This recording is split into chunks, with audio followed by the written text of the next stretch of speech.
I'm in genuine shock. This looks like the worst Home Alone movie. Now, I would never have said that. When I heard they were doing Home Sweet Home Alone, Disney, I thought, you know what, maybe we can redeem the franchise, maybe we can bring this back, you know, maybe we can do something with this. Home Alone 4 and 5 were god awful, but this film looks worse than them, and I'm genuinely shocked and baffled that I'm watching a Disney trailer that looks like lower budget. It looks like me filming on my phone. I feel like I'm in a dream world watching this, and it's such a shame because it's such a great children's property, family property. This is terrible. Not at least does it look fucking terrible, and everything about it just looks cheap as hell. This kid, Archie Yates, absolutely terrible as an actor. It's my house. I have to defend it. Orange stripe, centre pocket.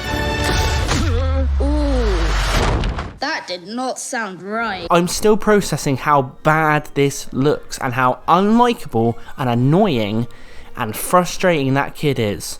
I've heard he was in Jojo Rabbit. Dear God, how did he get into acting? Every single piece of acting in this trailer, not just by this kid, by everyone involved in this trailer, is god awful.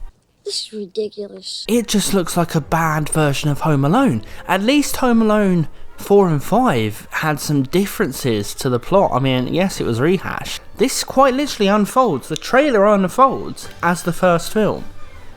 This is, kid gets in trouble with family, then he gets left at home, then they're trying to find him, then these villains come. Every single beat is repeated. It doesn't have anything unique to it. The jokes are generic. The acting's generic. The kid is generic. Well, actually, not even generic. I feel like this trailer's a joke. You're sick, you know that? You're really sick. And Macaulay Culkin apparently is having a cameo in this movie, and that's one of the things that got me interested in this. I was like, you know what? I've heard that he plays an adult home security firm owner. Kevin McAllister is an adult. I find that quite funny. I'd like to have seen that. God, please make Culkin good in this. I mean, if this is the script. Buzz is apparently in this as well. Devon Rattray. They're in this, so I'm going to watch it for those cameos. If I was making a Home Alone movie, I would have cast Macaulay Culkin, and I would have had it be his kid who he leaves home alone. And then that's a fun twist on it. You know, it's more guilt for him. It's more him bringing back memories. Oh, I would have done this. Maybe we should try this.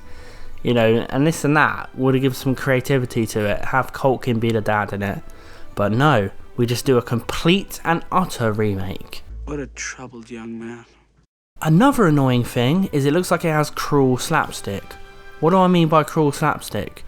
When the slapstick in it is pretty much brutal and the actors can't pull it off because they're not good at being comedic. Now, people like to talk about Home Alone 2 has some, you know, brutal slapstick, but Macaulay Culkin was likeable. There was a playful energy to things. Joe Pesci and Daniel Stern were able to do the slapstick in a way that it didn't feel like there was loads of pain going on. This has that cruel, mean-spirited slapstick that a lot of Home Alone clones try. Baby's Day Out, for example, 101 Dalmatians has scenes of it where you feel bad for the villains, and that shouldn't be happening. All we need to do is just make people get hurt in order for this to be. That's not what the draw of Home Alone was. And frustratingly, even more so, the villains are not even villains. Like, you see them having a conversation, it's like, oh, we're officially criminals now. They don't even want to be. They're just going in to look for this heirloom or whatever it is. So they're not even bad, so I don't want to see them get hurt. And I'm seeing them get brutally hurt, and I feel bad. I know it's not for me. I'm not really supposed to be watching Home Alone as a grown man, but you know what? When it's a movie that's near and dear to your heart, and when you want today's kids to have a Home Alone movie, you're probably going to watch this at Christmas with either your kids or your family members, and it will break your fucking heart because you'll see the personification of what Hollywood is now,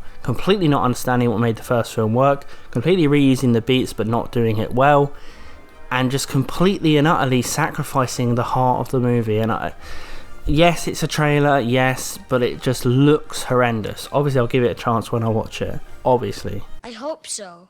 It's still sinking in. It's still sinking in. I'm still processing it. Maybe it'd be good, but dear God, it looks terrible. What do you think?